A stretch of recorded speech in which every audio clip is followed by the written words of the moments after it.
महाकुंभ में मरने वालों के आंकड़े भी दे दें। महाकुंभ की व्यवस्था के बारे में स्पष्टीकरण देने के लिए मेरी मांग है अध्यक्ष महोदय, सर्वदलीय बैठक बुलाई जानी चाहिए।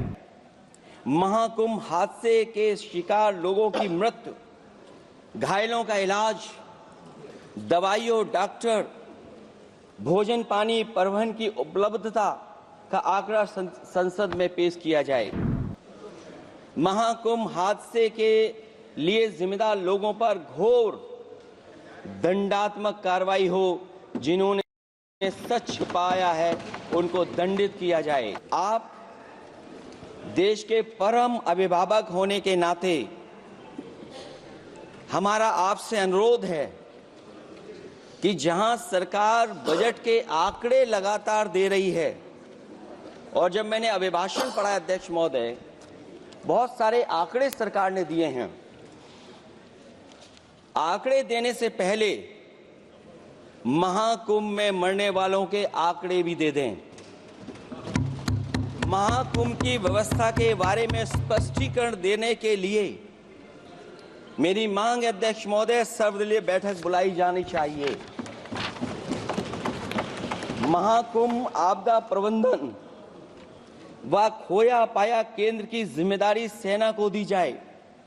महाकुंभ हादसे के शिकार लोगों की मृत्यु, घायलों का इलाज, दवाइयों, डॉक्टर, भोजन पानी, परिवहन की उपलब्धता का आंकड़ा संसद में पेश किया जाए। महाकुंभ हादसे के लिए जिम्मेदार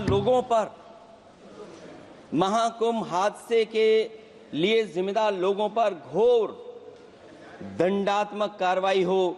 जिन्होंने सच छिपाया है उनको दंडित किया जाए। अध्यक्ष महोदय, हम डबल इंजन की सरकार से पूछते हैं, अगर अपराध बोध नहीं था तो आंकड़े दबाए, छिपाए और मिटाए क्यों गए हैं? सच छिपाना और मिटाना भी तो अपराध है। इसका दंड कौन भुगतेगा अध्यक्ष महोदय?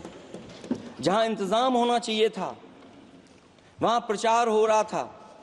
एक धार्मिक समागम में डबल इंजन का राजनीतिक प्रचार अशोभनीय है, निंदनीय है। इतने बड़े हादसे के बाद कम से कम अब तो वो होर्डिंग उतरवा देना चाहिए। अध्यक्ष महोदय, महाकुंभ की जो तैयारी हुई, जो हम लोगों ने जाना वहां पर, महाकुंभ न केवल 144 साल के लिए ये कहा गया, बल्कि ये भी कहा गया कि पहली बार धरती पर इस तरह का डिजिटल और जो आधुनिक चीजें हैं, टेक्नोलॉजी, उसका इस्तेमाल कर करके महाकुंभ होने जा रहा है।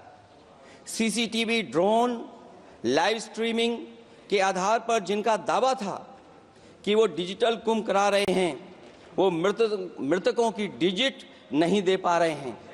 एक तरफ तो जो लोग डिजिटल डिजिटल डिजिटल अध्यक्ष महोदय कहने को थकते नहीं हैं, लेकिन जब कुंभ में इतना बड़ा हादसा हो गया है तो यही सरकार डिजिट नहीं दे पा रही है। हमारे अपने लोग मारे गए हैं, जिसमें परिवार का हर रिश्ता दिवंगत हुआ है। किसी की माता, किसी के पिता, किसी की बहू, किसी की बेटी, किसी का भाई बहन, चाचा चाची। बच्चों के आंकड़े तो अभी तक नदारद हैं। खोया पाया केंद्र ही लोगों को तो नहीं मिल रहा है। जो खोया पाया केंद्र था उसको भी लोग पा नहीं पा रहे, ढूंढ नहीं पा रहे। अध्यक्ष महोदय, कुंभ कोई पहली बार नहीं हो रहा है। कुंभ का आयोजन सदियों से होता आया है। हमारे पौराणिक और हमारे इतिहास के दस्तावेज ये बताते हैं कि समय समय पे जो भी सरकारें रही होंगी, जिसका भी राज रहा होगा अध्यक्ष महोदय, उसने महाकुंभ या इस तरह के कुंभ का आयोजन किया है। एक तरफ तो वो कि जो 144 साल बाद महाकुंभ होने जा रहा है, उसका इतना प्रचार किया, और मैंने तो कई टीवी इंटरव्यूज में, कई समाचार चैनलों पर ये बात सुनने में आई और सुनते रहे हम लोग कि सरकार ने 100 करोड़ लोगों के आने का इंतजाम किया है। और अगर 100 करोड़, अध्यक्ष महोदय, अगर ये बात गलत है तो मैं रिजाइन आपको देना चाहता हूं। अगर अध्यक्ष महोदय, ये माननीय सदस्य लोग अगर ये नहीं सुन पा रहे हैं तो मैं इनको एक एक को, आप नहीं गए स्नान करने, आप स्नान करने नहीं गए, इसीलिए इस तरह की भाषा का इस्तेमाल कर रहे हैं। अध्यक्ष महोदय, ये कहा गया कि 144 वर्ष के बाद ये हो रहा है। जहां तक मेरी समझ और जानकारी कहती है, जो एस्ट्रोनॉमी और एस्ट्रो चीजों को समझते होंगे वो ये स्वीकार करते होंगे, जो भी कुंभ होता होगा वो 144 वर्ष के बाद ही होता होगा।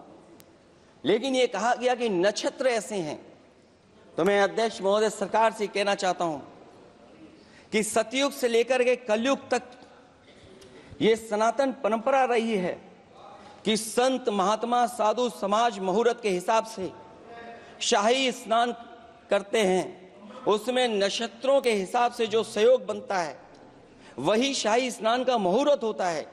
लेकिन भाजपा के राज में ये सनातन परंपरा टूट गई।